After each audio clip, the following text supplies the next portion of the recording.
Kita memang melihat dari hasil polling yang ada, Biden itu kelihatannya unggul beberapa persen ya. Tetapi Mhm.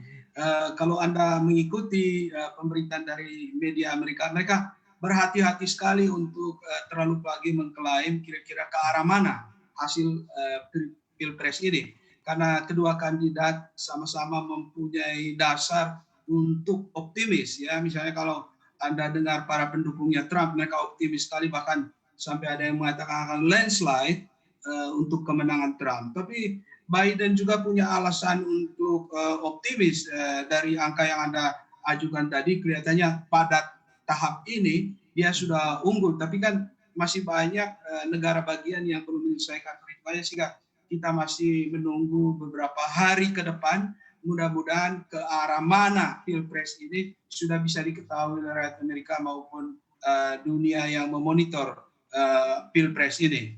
Gitu. Baik, kawan saya Aneka Wijaya baru saja mempresentasikan tadi mengenai keberadaan dari 6 swing states. Anda melihat kantung 6 swing states ini akan seberapa jauh juga akan merubah nanti hasil akhir dari pemungutan suara yang sudah mulai ditabulasi ini. Apa yang Anda lihat dari kekuatan 6 swing states ini, Pak Alexius?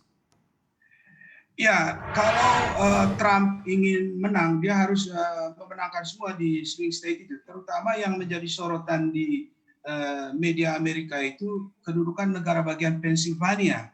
Dia harus menang di situ, atau Joe Biden harus menang di situ untuk bisa tampil atau keluar sebagai winner. Karena itulah orang sekarang menunggu hasil dari semua swing state itu ke arah mana nanti kira-kira swing state itu memberi kemenangan, apakah ke Trump atau ke Biden. Kalau Trump, dia masih mengandalkan rally-rally yang dihadiri oleh ribuan orang, tetapi pada saat yang sama jangan dilupakan bahwa pendukungnya Biden itu sudah mengirimkan suaranya jauh sebelum hari H. Jadi kedua-duanya ini memang masih memiliki peluang yang sama, dan kita harus bersabar menunggu sampai penghitungan dari katakanlah mayoritas semua negara bagian itu masuk, dan baru kita bisa ketahui ke arah mana kira-kira hasil pilpres ini nanti kira-kira akan memberikan hasil akhir. Begitu. Baik, khasnya negara demokrasi ketika ada pilpres seperti ini biasanya menjadi sangat-sangat divided.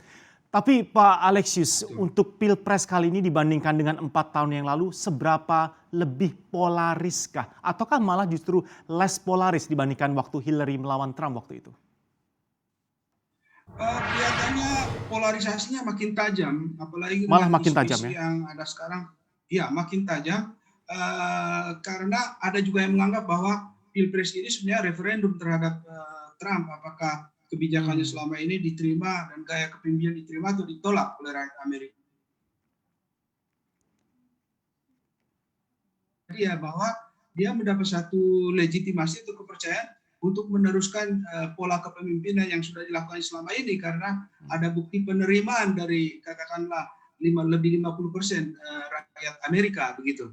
Jadi kita masih harus lihat kira-kira apakah Trump ini harus keluar dari Gedung Putih atau harus menetap di sana 4 tahun lagi ke depan begitu.